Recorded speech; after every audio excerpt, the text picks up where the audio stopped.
Hi, welcome to AM Prime right here on the content capital WESN. I'm Leah Ann Jones. It's the end of the work week. It's Friday. Carnival is over officially or unofficially.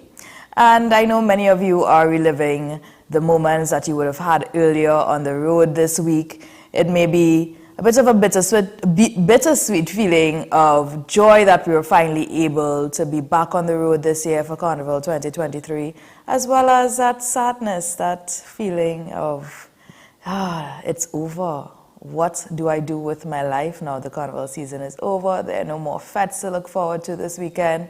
There are no more cultural events to look forward to and competitions, no more panorama. Whatever are we to do with ourselves? I guess start planning for Carnival 2024. Not to worry, there are many events and stuff carded for this weekend for those of you who are not quite over the Carnival season, or if you perhaps missed some of the events in the past week. There's some cool-down fetes, some post-Carnival fetes, and there's also comedy and other theatre arts carded for this weekend here in Trinidad and Tobago. So whatever you have planned, be sure to enjoy it safely. Let's take a look at some of the news that's happening around us today. In regional news, the government of Grenada is working toward fulfilling one of its campaign promises related to housing. It promised to provide over 500 low-income units to its citizens, and the ruling administration held a consultation with contractors and landowners to chart the way forward. The Grenada Broadcasting Network has more on this. With a plan to construct and provide over 500 houses in Grenada, government consulted with landowners and contractors this week. Spearheading this initiative are the Ministries of MIT and Housing, as they seek to collaborate with landowners and contractors to identify lands and make available affordable houses that support all levels of income for Grenadians. After reviewing the overwhelming application process for the Chinese low-income houses, Minister for Social Development and Housing Philip Telesford says there is a need for reasonable priced houses in Grenada. And knowing of the number of applicants for what we consider low-income houses here in Grenada, over 6,000 or so applicants altogether, with a limited number of approximately 600 units or so to give out, which means 9 in every 10 applicants will not be able to get one of those homes.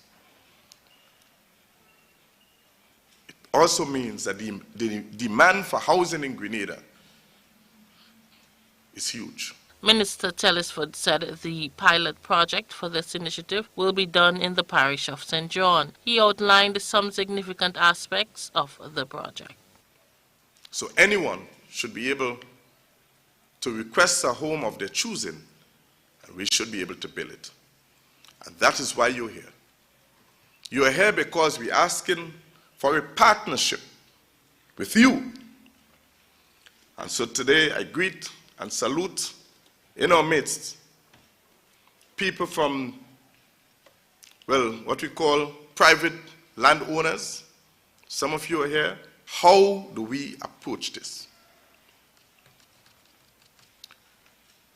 So the government of Grenada may not necessarily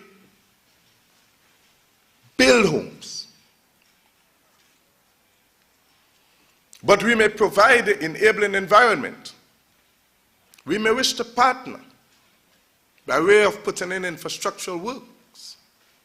Those of you who may have large portions of land and wish to partner with us, we may enter into a joint venture for such a purpose. MIT Minister Andy Williams said the project is in line with the government's vision for housing and its transformation agenda. 500 Grenadian-style affordable housing. And this is only the start. Now, we have a meeting with the banks. First of all, we spoke about ways we can reduce the costs to the borrower, right? And again, that is an important aspect in terms of keeping the cost down for a home owner, number one. Number two, you have hardware stores, and so, who bring in things. And if we can get them to not act in silos, but to act as a group, right? We can get even the materials that we are looking to construct those houses with cheaper. Material costs, compensation for land, the resilience of housing units, possibility of doing prefabricated houses, and government's contribution towards the projects are just a few of the concerns brought up by the landowners and contractors. For GBN News, I am Rena Pett Thomas reporting. The government of Grenada making progress on their promise to provide over 500 plus low-income units for the citizens of the country. Looking at international news now, as the war between Russia and Ukraine continues 1 year later, we look back on all that has transpired over the past year. France 24 has more on this. Before the sun was even up, Russian forces started attacking Ukraine from 3 sides. Explosions rang across the country, including the capital, Kyiv. Tens of thousands of civilians fled their homes, heading west. The offensive started hours after Russian President Vladimir Putin declared what he called a special military operation, saying the aim was to protect people from abuse and to, quote, denazify and demilitarize the regime. Moscow also targeted the southern city of Odessa and blockaded its port on the Black Sea to try to cut Ukraine off from crucial food supplies. Attacking from the south, Russia seized the Kherson region near the Crimean Peninsula, which it had illegally annexed in 2014. Our people, our Ukrainians, do not retreat, do not give up, do not stop the resistance. Moscow expected Kyiv to fall within days. Instead, it encountered stiff resistance from Ukrainian fighters as its own troops exposed their unpreparedness.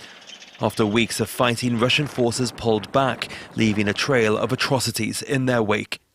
Footage of bodies strewn around the small town of Bucha on the outskirts of Kyiv shocked the world. Ukraine's foreign minister called the massacre, quote, the most outrageous atrocity in the 21st century. Then, in April, came a Russian missile strike on a train station in the eastern city of Kramatorsk, which killed over 50 civilians.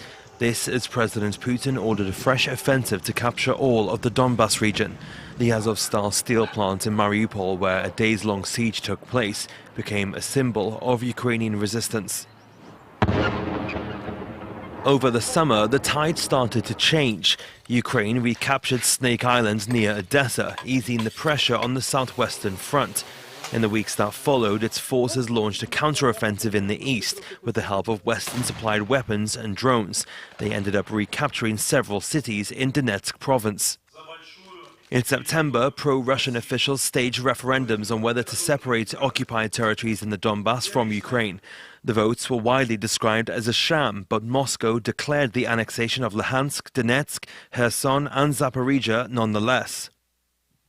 In a major blow to Moscow, an explosion destroyed a part of a bridge linking Crimea to Russia. Moscow retaliated with a fresh offensive targeting Ukraine's energy infrastructure, a strategy they continue to use, resulting in millions facing frequent blackouts as winter approached. Then, in a major victory for Ukraine, it recaptured Kherson and parts of the Mykolaiv region, forcing Russian forces to fall back to the eastern side of the Dnipro River. The coming of the new year saw little change in the position of the front line, but on New Year's Day, a Ukrainian missile hit a building in Donetsk where Russian troops were staying, killing hundreds, according to Ukraine, and embarrassing Moscow. 2 weeks later, a stray Russian missile leveled an apartment block in Dnipro, killing over 40 people and leaving around 400 homeless. As the one-year anniversary of the start of the war approached, Ukraine readied itself for a fresh Russian offensive. Much of the fighting in 2023 has centered around the city of Bakhmut. With scores said to be dying every day, it has become the stage for the bloodiest battle in this war. And that was a look at the Ukraine-Russia war over the past year. We continue to hope and pray that an end is in sight in the near future. And in local news, the Trinidad and Tobago Unified Teachers Association President Martin Lumpkin praised his members for the high turnout on Ash Wednesday after schools across the country, according to tutors' data, reported 80% of teachers went to work, while only 20% of students were present for classes. Speaking to the Newsday, Mr. Lumpkin praised his teachers for their efforts while reminding parents of the learning gap that already exists due to the pandemic. He added that having students attend classes at least by Ash Wednesday Carnival Week would make a big impact in filling that gap. And in entertainment news, last evening, Trinidad and Tobago was on full display as soca artist Patrice Roberts took to the court of the Raptors halftime show for their Caribbean Heritage Night. Congratulations goes out to the artist on an amazing performance. ICNTT has more on this performance.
Quite an energetic performance put on by our very own Patrice Roberts on the Raptors court during their halftime show.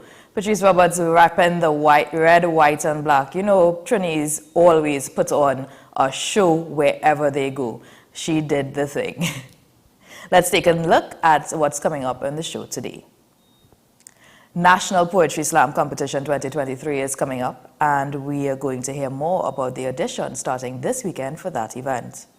And in the winners row, we will hear from Myron B., winner of Tuco's inaugural freestyle competition, as well as Karine Tiny Williams, second place winner of this year's Calypso Monarch.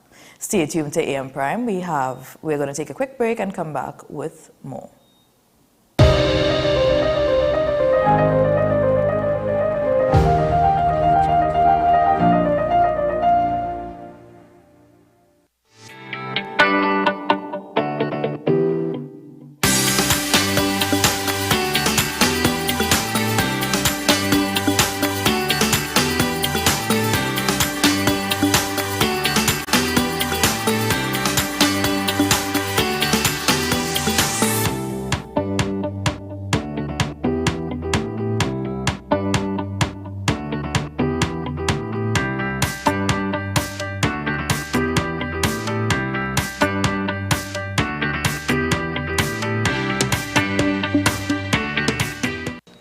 What's the best way to grab the attention of viewers? Please exercise more patience.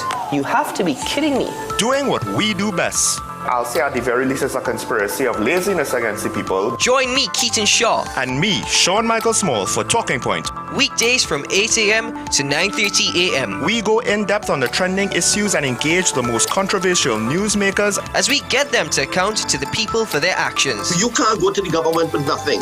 You can't go to cabinet with an empty hand, with a wish. I'm glad that we're having this a sober, mature discussion. In the present situation, I expect a continuation of the chaos. Join us for the discussion, Mondays to Fridays, only on WESN, the content capital. The issue, the continued rise in the price of flour and its impact on the cost of living in Trinidad and Tobago. How should we go about it? I want to ask you what has been revealed to you about the state of vulnerability in the country because of this exercise and because of what we're going through. Is the government losing the war on the vaccine front? The discussion should revolve around the common good for the greatest number of people in Trinidad and Tobago. How do we inculcate a sense of respect and regard for people who may not be of your own political ilk or persuasion? The communities are now being used by political opportunists. So when the tables are turned, it's the same way. Okay, this has been 10 questions. I'm Andy Johnson, and we'll see you next time. Is it politics? What is it? Is it that nobody cares about sports? The kind of support that sport used to get in the past is no longer here. The thing is, taking a knee doesn't mean that that's the only thing you're doing now, Andy. Right. Taking a knee along with other stuff. Samantha, what are you looking forward to when you return home to Trinidad and Tobago after winning the title? Thank you very much for speaking it into existence. Is there no pressure on Nicholas Paul? It makes me more motivated to work hard and to go out there and rep the red, white and black. Why are we sending a team to the Winter Olympics? There are a number of Trinbagonians who are in the diaspora and have grown up in winter sport. It's an opportunity that the Trinidad and Tobago Olympic Committee will not close the door on. I also believe in the players that we have. Once you can motivate the players, you can get the best out of them. Join me, Dr. Nalini Kokram, on What's Up Doc, where we discuss all your burning questions concerning health. Trinidad and Tobago is among one of the highest risk group of patients that develop this form of genetic breast cancer. What I'd like to take home from a short interview like this is screening. You must screen. Because it's silent. It's silent. Yeah. And because it's silent, you don't know it's there. What's Up Doc, every Tuesday and Thursday on WESN, Content Capital.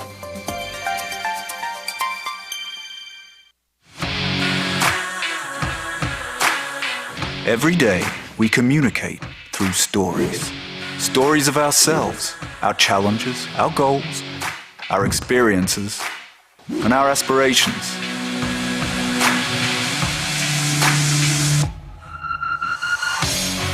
storytelling is an art that we have mastered. WESN Film Studios comprises a collaborative team of experts with extensive industry experience locally, regionally, and internationally.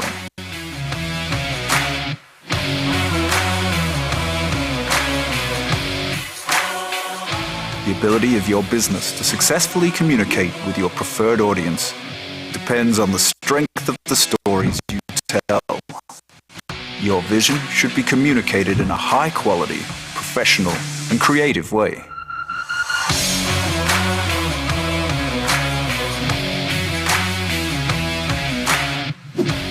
From concept to post-production, advertising to film, multi-camera productions, live events, streaming, and virtual conferencing, we are WESN Film Studio. Let your own unique voice be heard and your vision realized. Call us today at 628-5835 for your next production.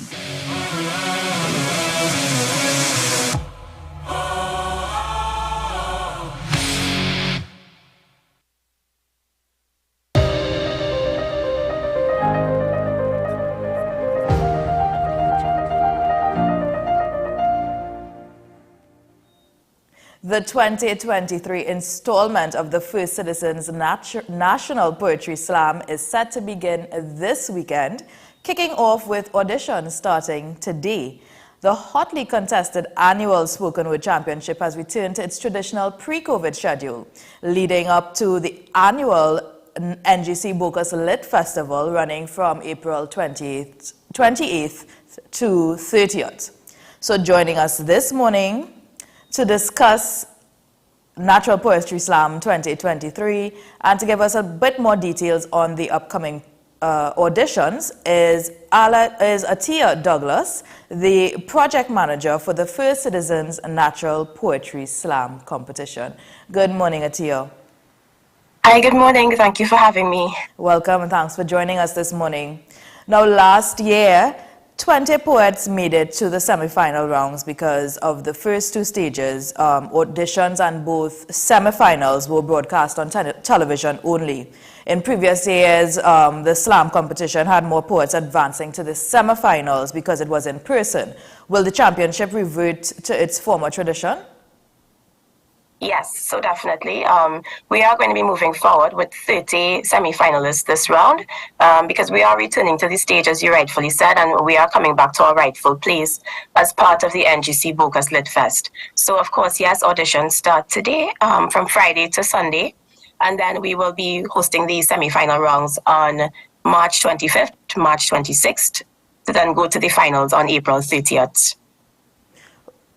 Now that the slam poetry competition is back in person, seating tends to be limited at the Writers' Center. So how could patrons come to see the auditions?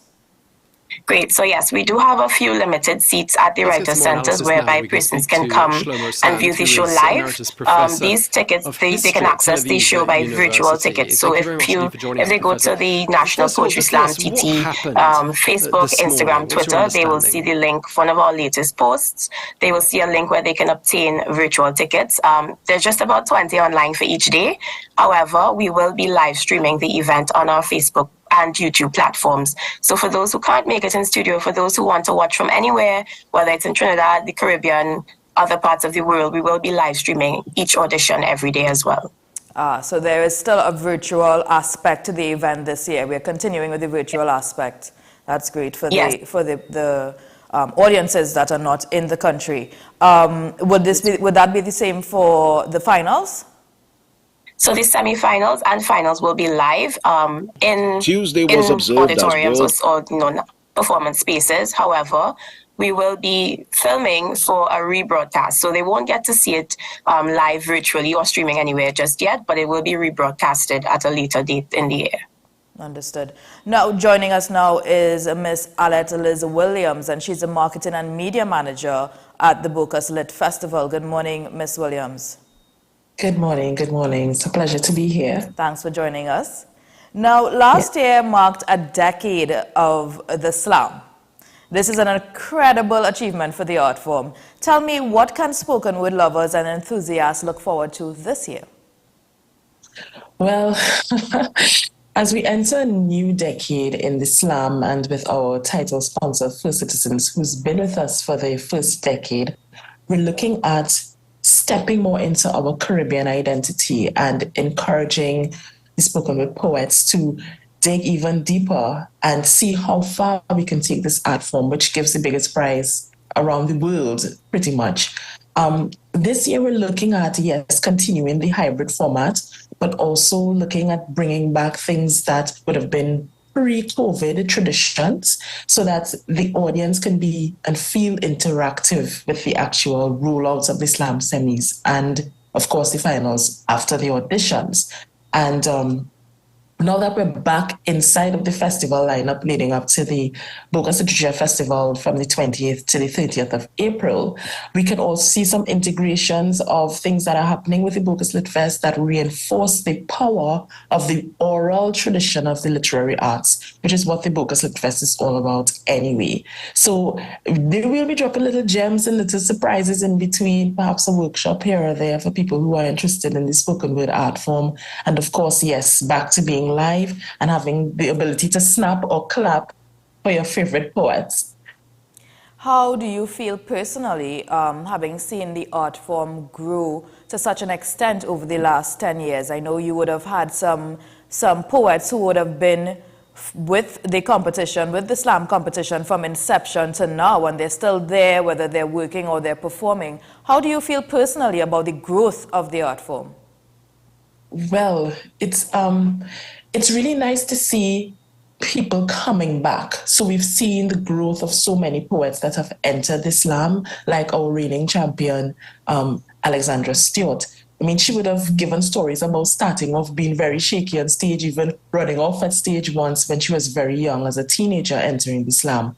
And now she's gone on to have the most Grand Slam titles, and she also has a career in the art form. We've seen others grow into it, done tours through the Bogus Lit Fest, have careers after the slam, because the next thing is when you get onto the stage, whether you're a finalist or not, once someone sees your potential, that stage is the place where you can take off, because it's a place where you are able to voice your opinion about something that you're passionate about, that's trending, that impacts your community or impacts the globe, and you feel to have a voice about it. And anyone can see that potential and decide that they want to reach out to you. We have poets who have written books and published books. We have poets that are now encouraging and teaching younger poets to get into the art form.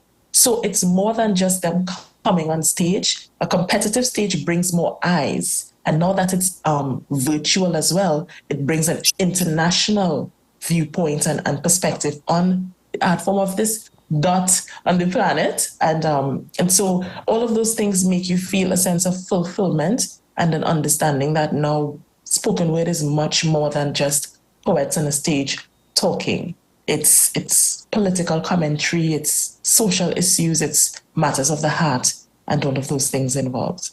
Certainly an expression of emotions, Yes. and being able to get to express themselves and get issues, the conversations going on Yes. the current issues. Atia, tell us, how, as a project manager, how long have you been involved with the First Citizens National Poetry Slam, and how do you feel being part of the festival?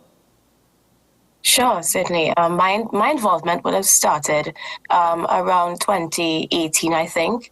And for me, I worked in these spoken word spaces around that time as well.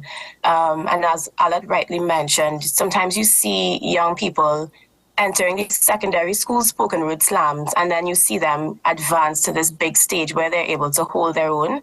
And I think that shows really tremendous growth, whether they make it to the semis, the finals, or even go on to win, as Alexandra has done 3 times, It's really just a testament to the tremendous growth. And I think one of the things that really helps this art form is that, yes, they are in a competitive space, but they all are willing to assist each other. So as Alec mentioned as well, the workshops, there you will find poets on the side sometimes in spaces just kind of like giving each other tips about, you could do this, use this literary device.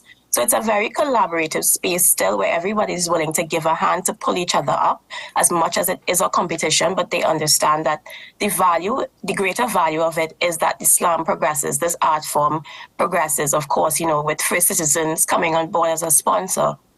$50,000 for a grand prize for spoken word. Who would have ever thought of that, And we boast that it's the greatest prize within the region, and who knows, maybe the world, we don't know, But I just think that it's a really great space for young people. It's an encouraging space.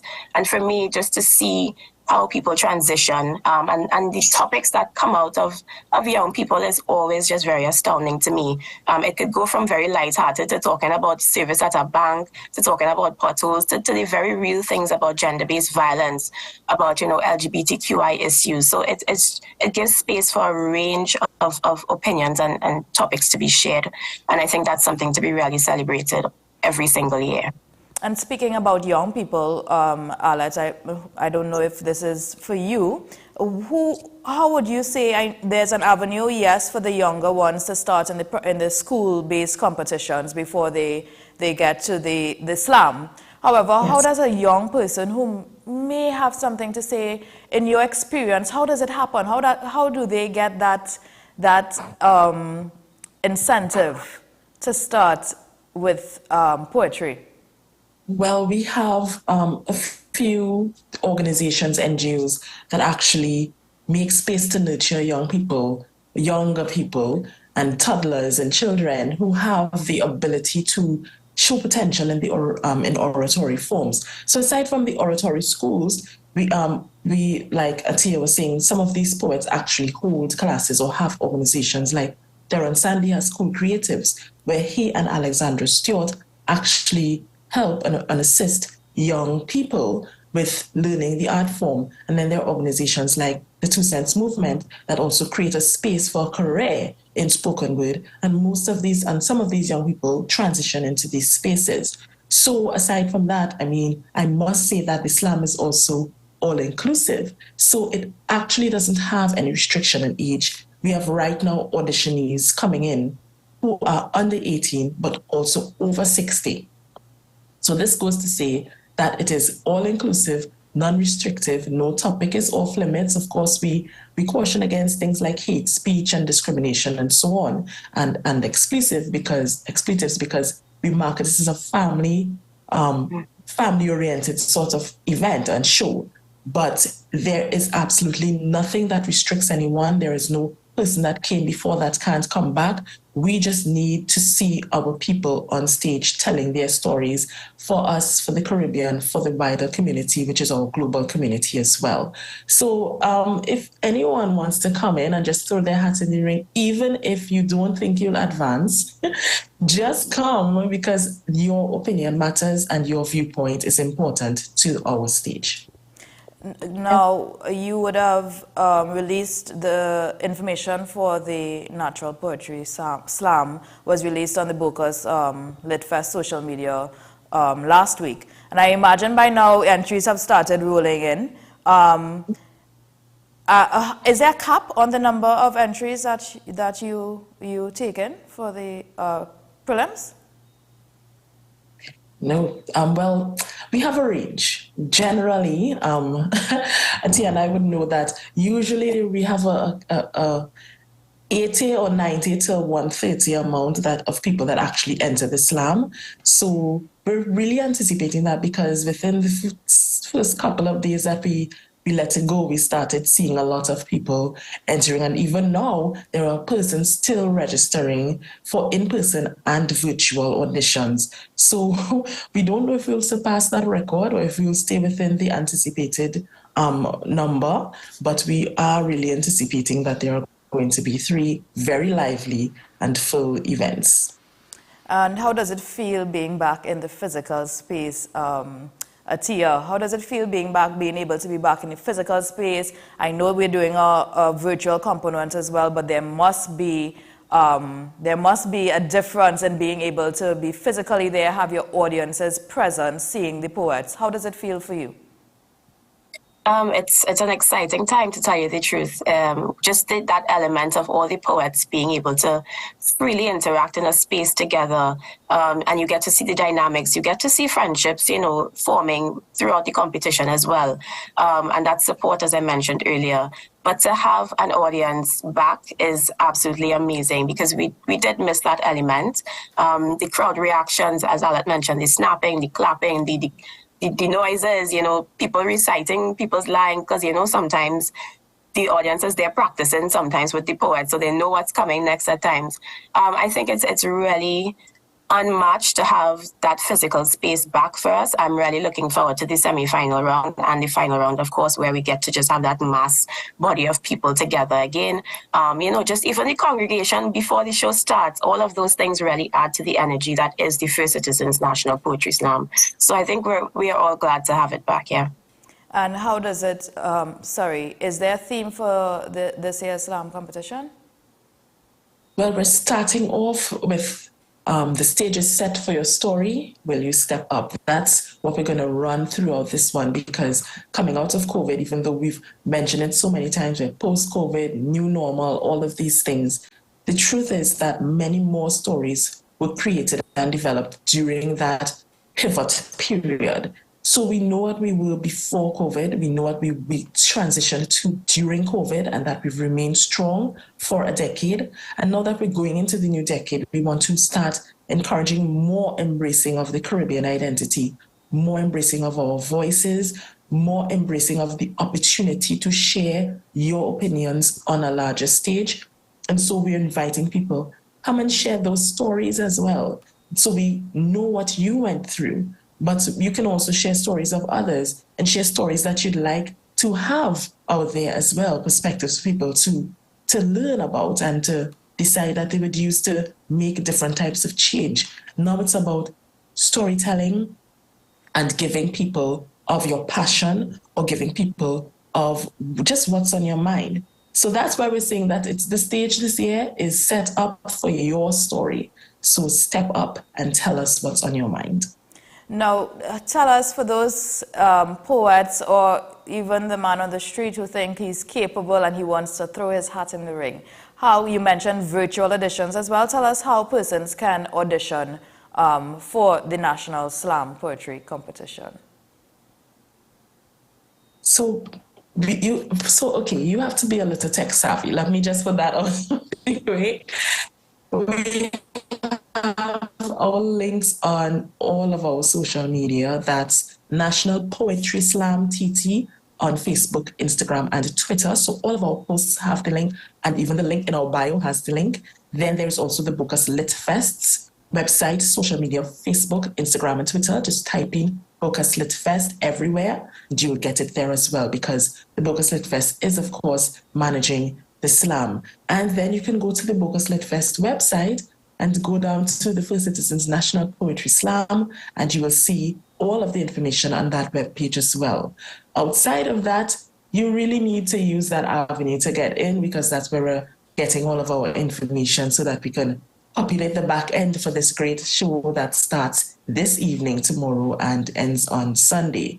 So if you can't do it, still reach out to someone, get them to put in your information, your name, your contact, because we'll be reaching out to you, we'll be sending you follow-up information, and then log on to either of the social media or media platforms, National Poetry Slam TT, BookUsLitFest.com, and on the social media, or just send us an email at nationalpoetrytt@gmail.com.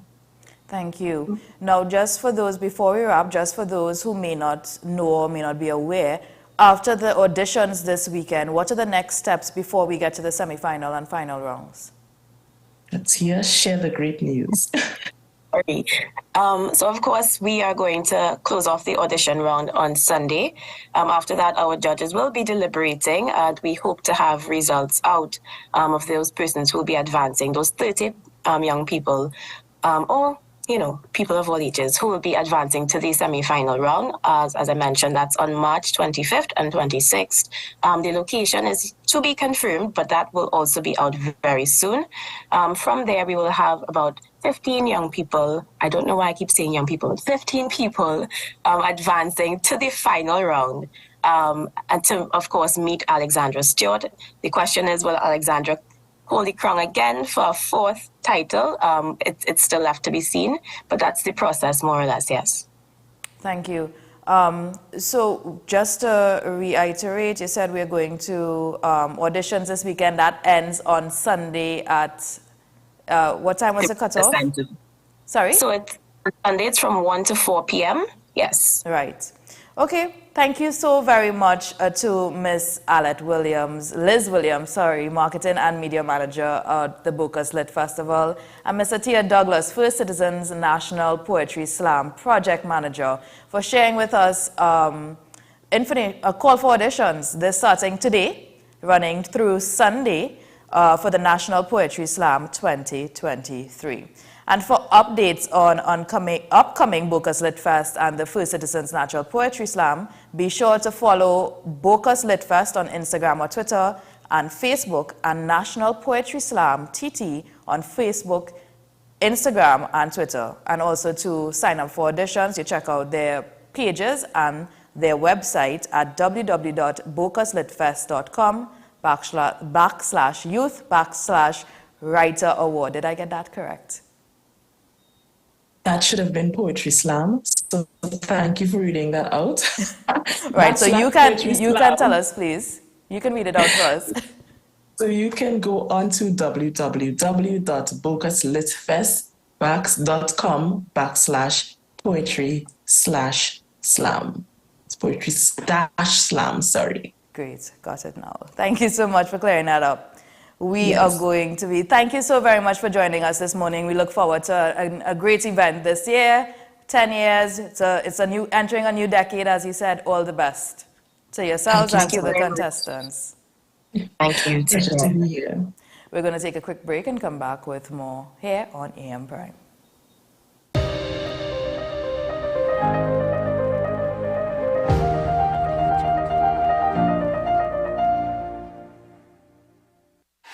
FanZone, your reliable, authentic supplier, has just gotten better. You can now visit our website www.fanzonett.com for your authentic wear and collectibles. The only place where you can use both your Visa debit and credit cards. Visit our website fanzonett.com to make your purchase today. The best birthday gifts are at dbesttoys.com. Shop for the best brands you love at the best prices. Like VTech, Leapfrog, Fisher-Price, Play-Doh, Hot Wheels, Barbie, Cocomelon, LOL, Baby Alive, Crayola. Visit us in-store at Forces Flagship MacBean. Shop online now at dbesttoys.com. Order via call or WhatsApp at 32DBEST to order. And remember, we have the best toys at the best prices. Join me, Sule A. Joseph, as I delve into the day-to-day psychological issues plaguing our society. We will discuss behaviors that encompass the biological influences, social pressures, and environmental factors that affect how you think, act, and feel. Sight, Thursdays at 11:30 a.m., only on WESN, Content Capital.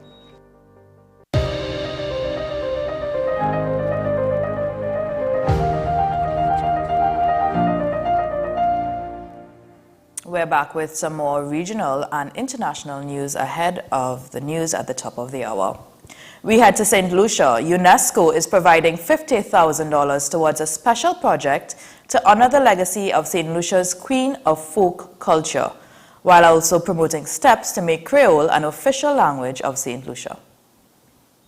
Tuesday was observed as World Mother Tongue Day, which raises awareness about the importance of mother tongues and the role they play in preserving heritage.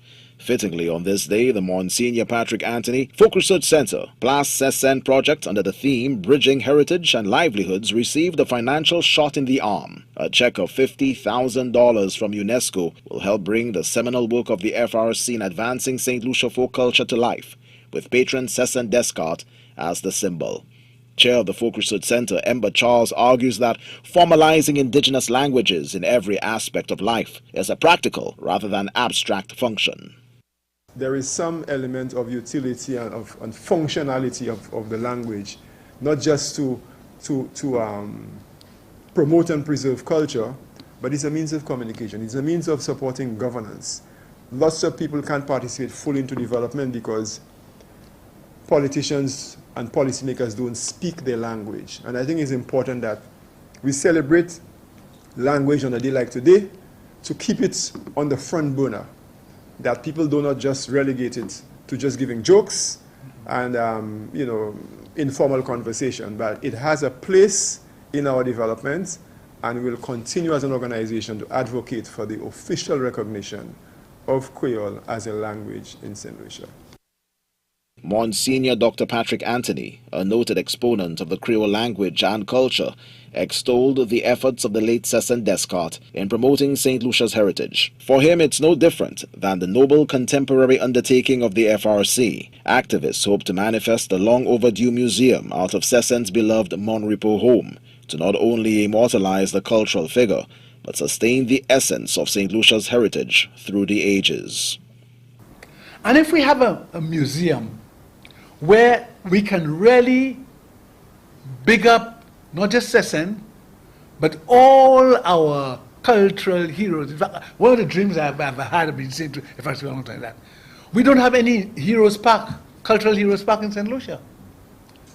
At a place like Place Cessin, we can start a cultural heroes park.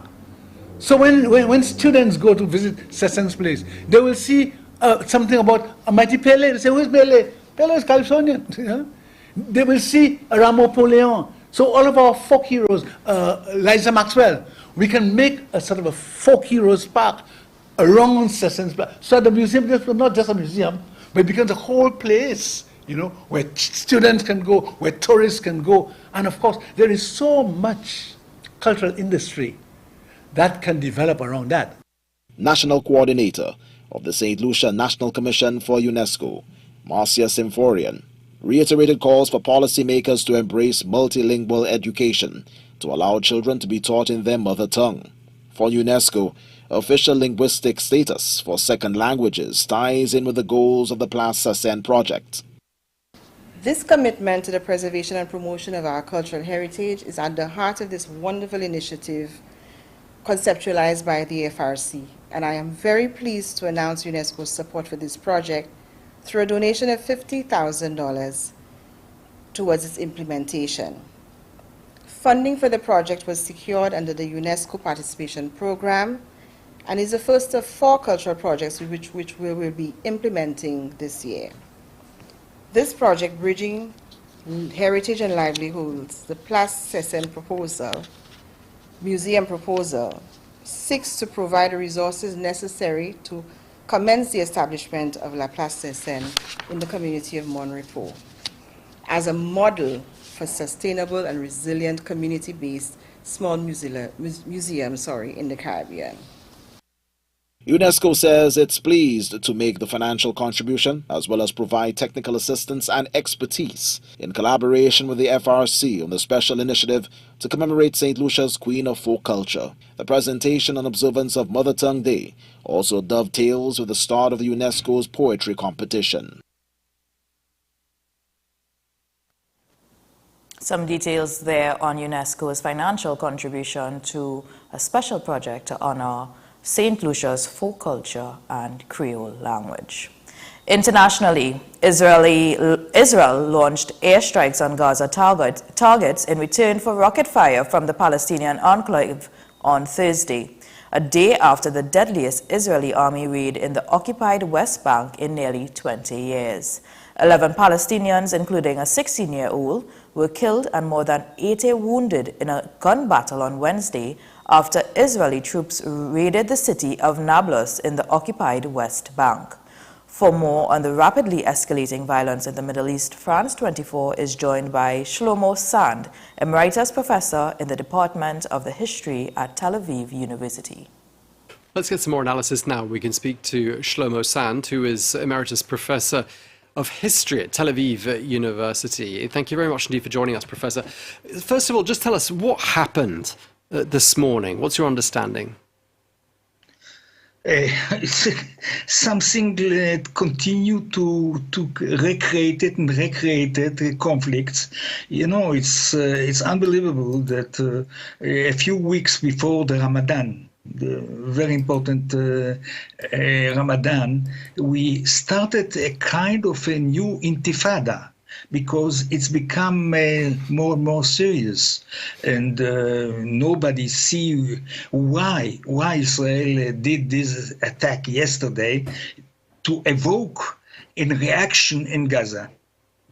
And what's the Israeli government saying about why it carried out these airstrikes today? Does it say it was an anti-terrorist operation? Yeah, first of all, it's anti-terrorist operation, even if it's not a reaction to something that happened this week. Now, I don't know how to explain it. Maybe it's also a kind of operation that helped the government, the new government, with all its conflicts, to continue to produce its projects. You see, when the enemy, the exterior enemy is real, and we see it in the TV, it's much more easy for the government to look for a kind of program to continue with the process of this kind of juridical revolution that they are operating. I think that the operation in Nablus is a kind of continuation of the politics, interior politics in Israel. So you're saying it's a sort of a convenient distraction for Netanyahu and his government to focus public opinion elsewhere? Yeah, it's not the first time that governments are doing it, you see. And I think in this case, it's clear that to look a little bit after a unification of this government that has a lot of conflicts inside it, I think that yesterday operation in Nablus was a kind of political operation of Israel to solve interior problems. I mean, a very high death toll since the beginning of the year, particularly on the Palestinian side. I mean, do you see things escalating from here? Yeah. Today, people, journalists in the TV started to speak about the third intifada, because we didn't have so many casualties as last month in Palestine, Israel. The news is up next at the top of the hour.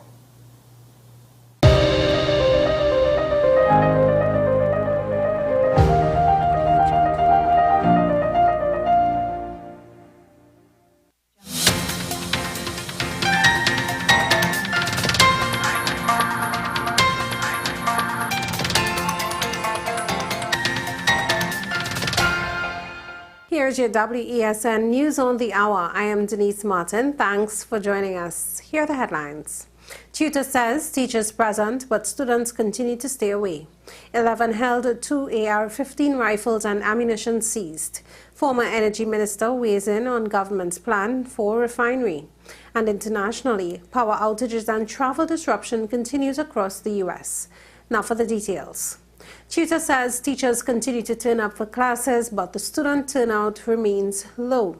President Martin Lumpkin says parents should encourage students to be more productive. From our reports, we had approximately roughly 80% turnout of teachers and roughly 20% of students. And that shows the commitment and dedication of our teachers to the education system and to nation building. And we remind the general public and the powers that be that teachers contribute to meet the greatest national building and to productivity. It shows their dedication and commitment and service. It's unfortunate, though, that the parents did not send their children out after the carnivals. We were hoping, especially coming out of the pandemic, the learning loss that we need to bridge, and we were hoping that parents would have seen it fit to send their children out. Meanwhile, he also gave an update on the salary negotiations and industrial action. So we'll have our court appearance on the 13th of May. So we have 3 days for court appearance, 13th, 19th of May, and then the 9th of June. And so we would, Chief prosecutor would have engaged the services of 2 attorneys at law to present our case, and we have further engaged an economist, public sector economist, who would be doing a macro and micro analysis of the economy to strengthen our argument of what we would have proposed. And we are sticking with the methodology of the external labor market survey. Police operations and visibility across the country remained heightened in the aftermath of Carnival 2023 as the TTPS continues its unrelenting fight against criminal activities. Anti-crime exercises in several divisions in the past 2 days resulted in the arrest of 11 persons for various offences, including firearm possession and wounding with intent.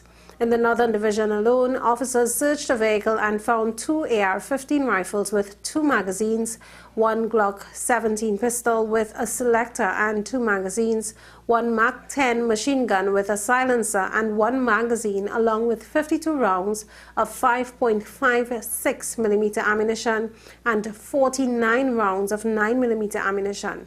5 suspects were arrested in connection with this find. Former Energy Minister Kevin Ramnarine says it will take billions to restart the refinery at this time, and the government needs to rethink their approach to it. He said it cost approximately $2 billion to restart it. The question is really and truly, have we seen the end of refining in Trinidad and Tobago as an industry? The Prime Minister, of course, is going internationally, trying to drum up interest in the refinery. What interest has come forward in the last 5 years has been the OWTU through Patriotic Energies. That has gone nowhere. And then there was, of course, reports of another lesser-known entity that was interested in the refinery. But we haven't had interest being expressed in the refinery by the big names, by the Shells and by the Exxons and the Hesses of the world and so on. In international news now, a massive winter storm that has brought blizzards and some freezing temperatures to much of the U.S. continues to cause disruption. The number of customers without electricity has grown to over 800,000 across 5 states on day 2 of the storm, 680,000 in Michigan alone. More than 2,000 U.S. flights had been cancelled or delayed as of Thursday morning, according to FlightAware data. Meanwhile, other parts of the U.S. brace for record high temperatures. Well, that was your news to the hour on WESN. I am Denise Martin. Thanks for watching.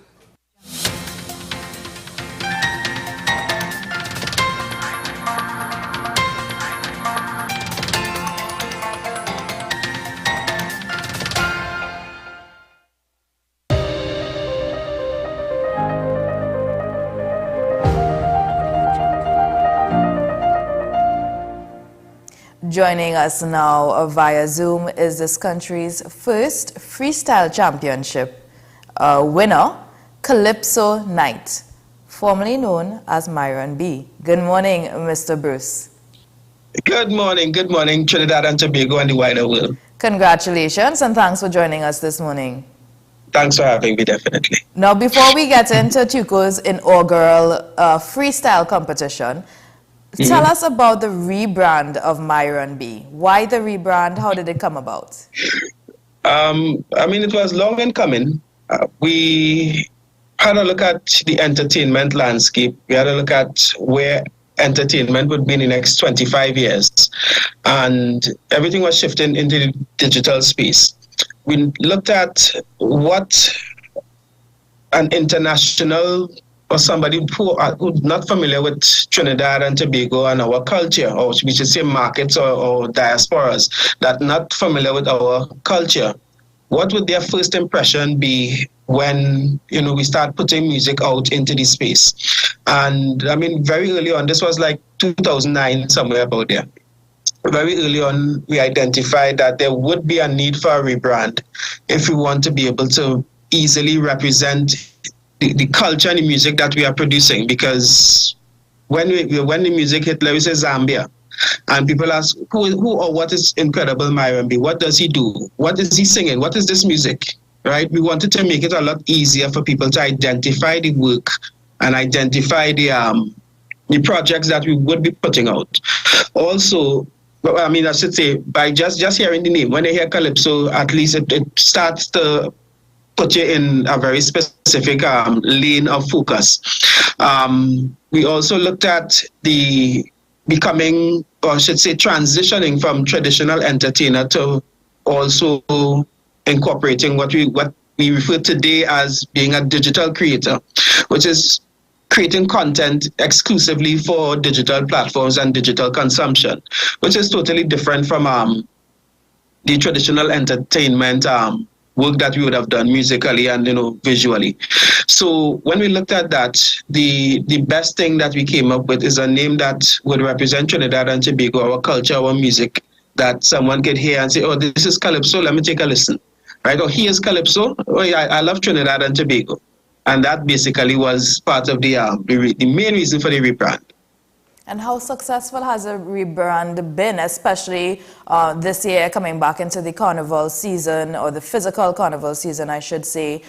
You're affectionately known as Myron B. You've been in the industry for such a long time, and I know there are fans out there who may not necessarily identify with the Calypso Night persona just yet. How successful has the rebrand been for you? The rebrand has been extremely successful. Believe it or not, we, at the end of Carnival 2020, right, or during Carnival 2020, just as it was winding down, myself and my management team, we said, all right, now is the time. Right, we're going to make the shift and we're going to get it done.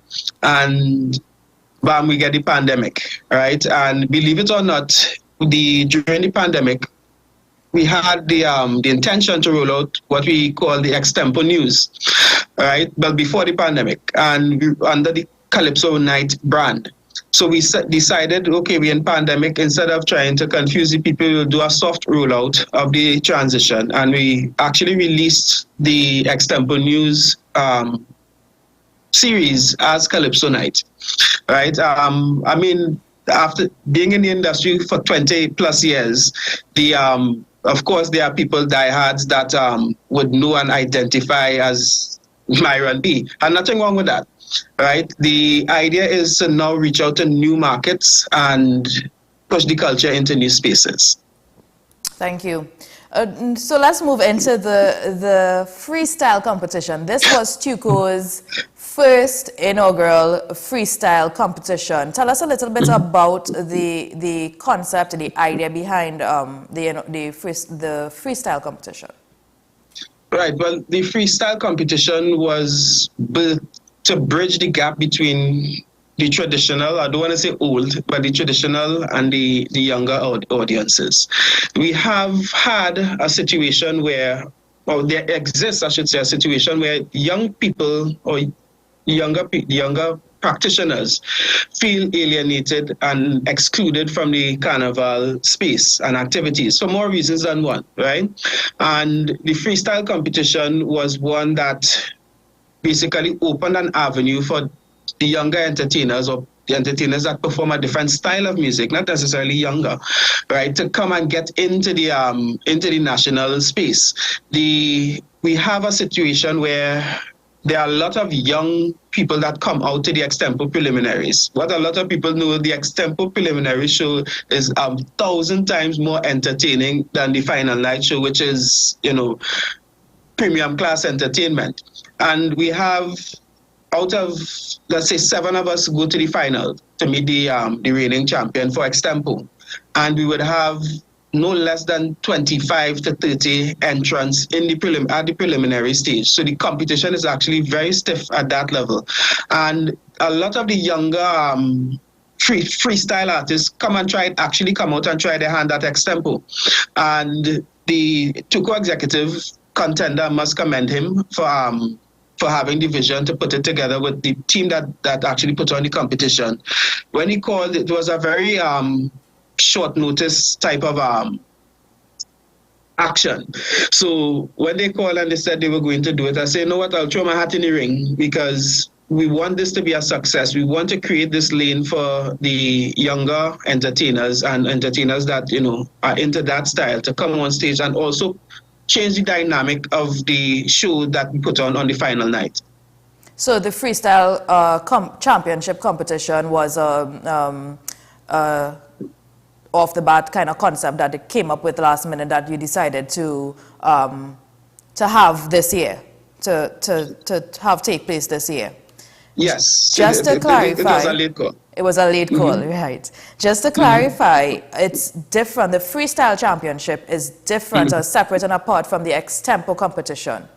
Yes, totally separate and apart from the extempo competition. Okay. The rules are different. The energy is different, as people would have noticed. But they borrowed a lot of the extempo framework to put some structure to the contest. So we still have to pick topics. We still have to freestyle on the topics in that way, and we go through the levels just as we would in the extempo competition, but with the freestyle energy. So what would you say is the major difference between the freestyle and the extempo competitions? The major difference is freestyle. Literally, you just have a rhythm and you sing freely, right? With the extempo is very traditionalist in the form that it has, in terms of we have to conform to the extempo melodies that are available. We have the San Simanite, the Big Bamboo, Marianne, and Rum and Coca-Cola, and we must sing to those rhythms in those melodies.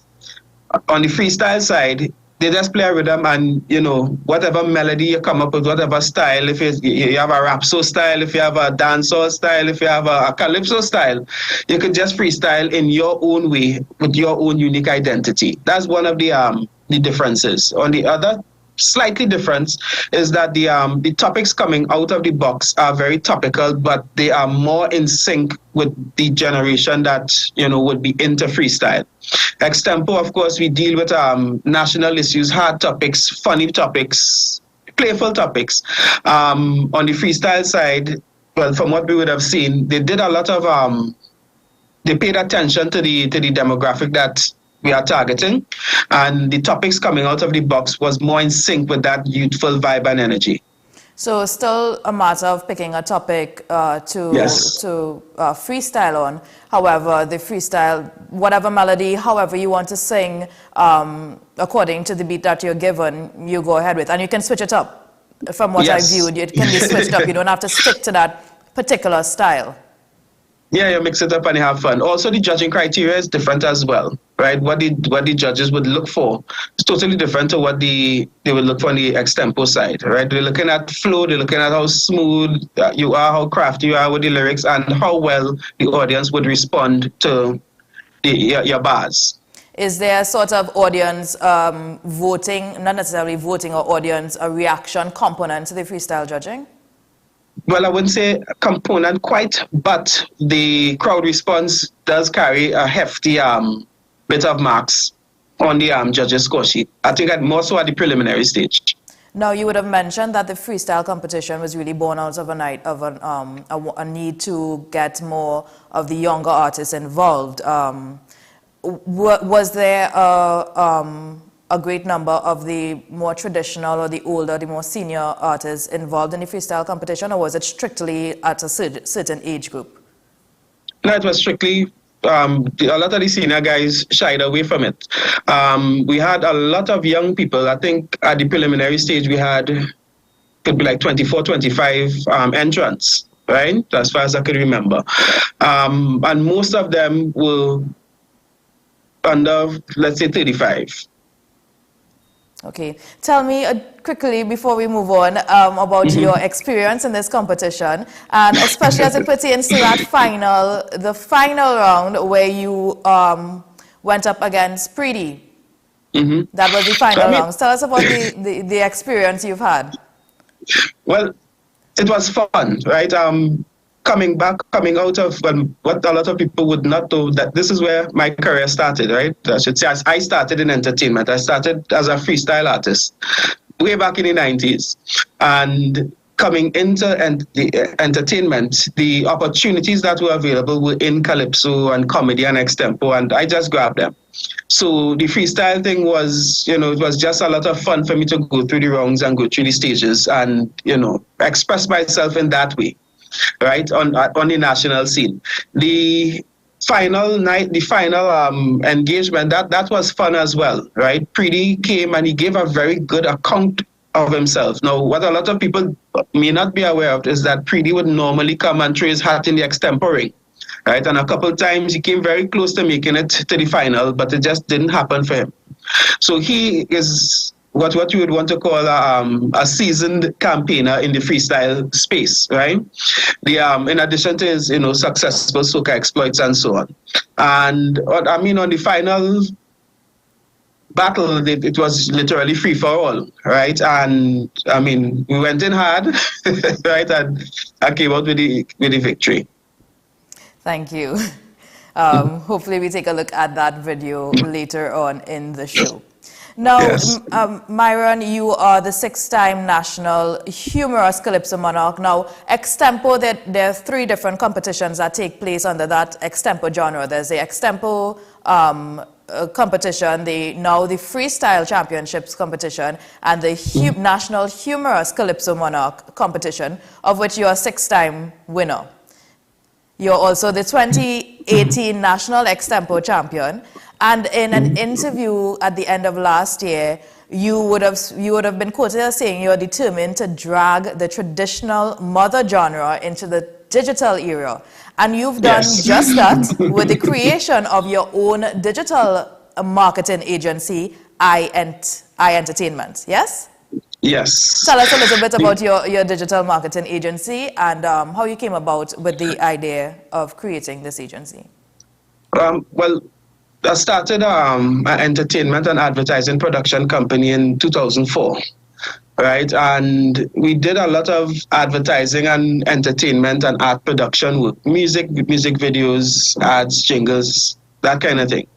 And in and around 2007, we saw this digital shift, or I should say the gears beginning to shift to take us into the digital age, and we jumped in very early. And around that time, we used to do a lot of social media management, live streaming, and digital advertising. And in and around 2015-16, I decided to go all the way in on the digital side. And we created the digital marketing agency, which today we would call a brand awareness and lead generation agency. That's our primary focus in terms of generating customers and leads for businesses and so on. And on the arts and entertainment side, we used that platform, that framework, I should say, to create a platform to provide digital support for entertainers and entertainment entities. That's our ICNTT Live platform. Now, with that, what we do, we partner with entertainers. We still do all the production work. We still do all the music videos and the music recording and so on. But what we do now is use the digital marketing ecosystem that we would have built to take music, take entertainers, and project them to hundreds of thousands of people around the world. Anywhere they want, if they want to focus on local market, if they want to focus on Caribbean market, and if they want to focus on the international market, we basically partner with arts and cultural practitioners to push their work out to the world. Thank you so very much for that. We're running out of time, but I know you also have been releasing Christmas music over the last couple of years. Tell us a little bit about your plans for the upcoming season.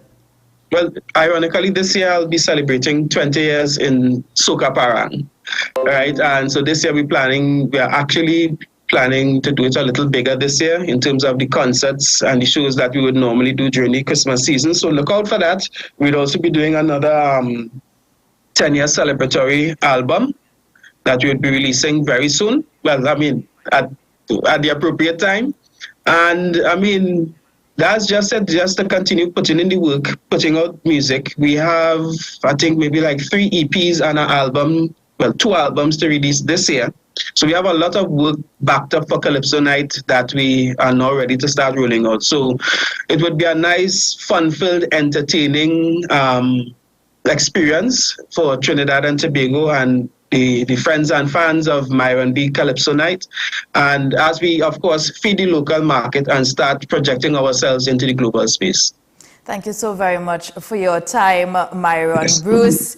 Calypso Night, formerly known as Myron B. Just have to put that in there. Former extempo competition winner and current reigning freestyle championship winner this year, Myron Bruce. Thanks so much for your time. Thanks for joining us this morning. Thanks for having me. We're going to take a look now and watch the segment at the finals between Myron Bruce, Calypso Night, and Preedy, the finals of Chuko's inaugural freestyle championship competition this year. Take a look. There we go. Yeah. Ooh. Shout out to my competitor right here. Oh, but sadly you're not going home with a thing this year. Oh. I know you thought you would have taken this strong. No. You just come on the stage for me to tell you we're wrong. Yeah, I like your hat, but honestly, I won't tell you a straight fact that you could never defeat this black man on stage, yeah. Cause Preedy, I ain't come to play, yeah. And I don't wanna tease, yeah. All black, I coming for you, taking grave. They go call Preedy the Grim Reaper. So trust me, you is the student in this freestyle thing, I is the teacher. Go back to example, let them know that Preedy don't play night and day. I will put you down to the ground and I will take home the crown.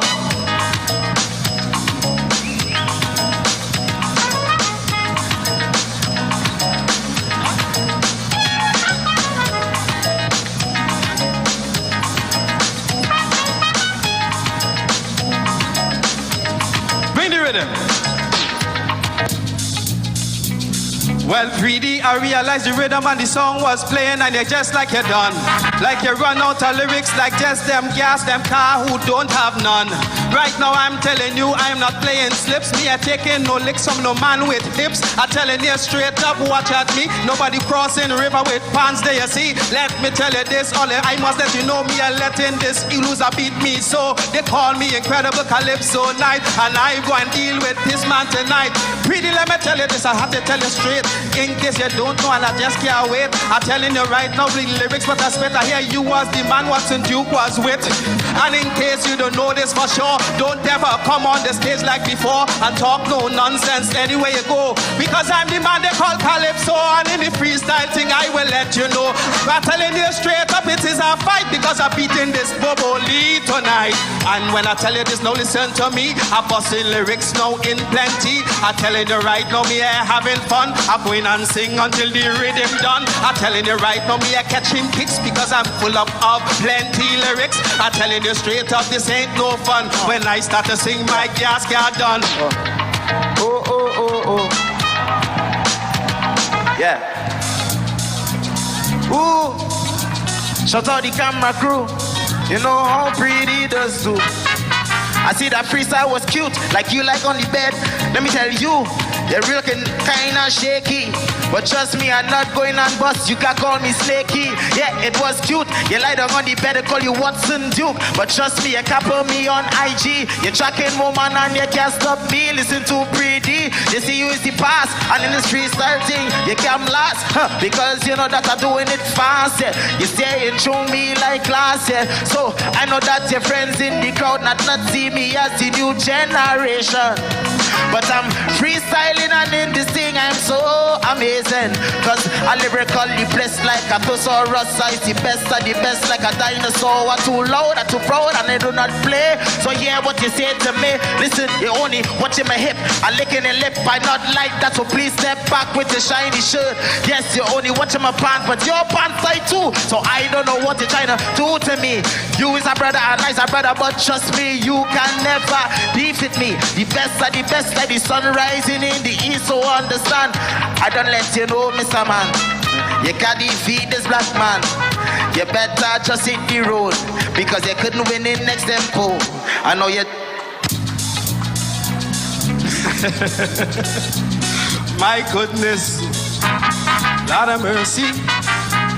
I hear the lyrics that you want to talk about me, but I have to tell you, just listen pretty. I'm telling you right now, this ain't no scan. You better be comfortable with second. I'm telling you straight up, it is very clear that I is the freestyle champion this year. And anytime you try to come and test me, I go deal with your case very properly. Now let me tell you this in this instance, don't watch my big nice designer pants. I realize right now I'll put you on spot. There is a reason why your pants is cut, because clearly it is clear to see. I have to say this now in front of everybody. The way your pants cut and yet have no room, like somebody was dancing in your engine room. Don't ever try to come and test me, because I'm a lyricist in TNT. I'm telling you right now, I hear this plan, you go be the second one in this land. Now let me tell the crowd in case you don't know, give me a clap now just like so, because I tell you right now, here what's happening. It is clear that Calypso Night going to win. I tell you PD, I tell you listen, don't care. I hope you come back again next year. And when you reach here, boy, don't get me wrong, you're going to face me defending the crown. Yo!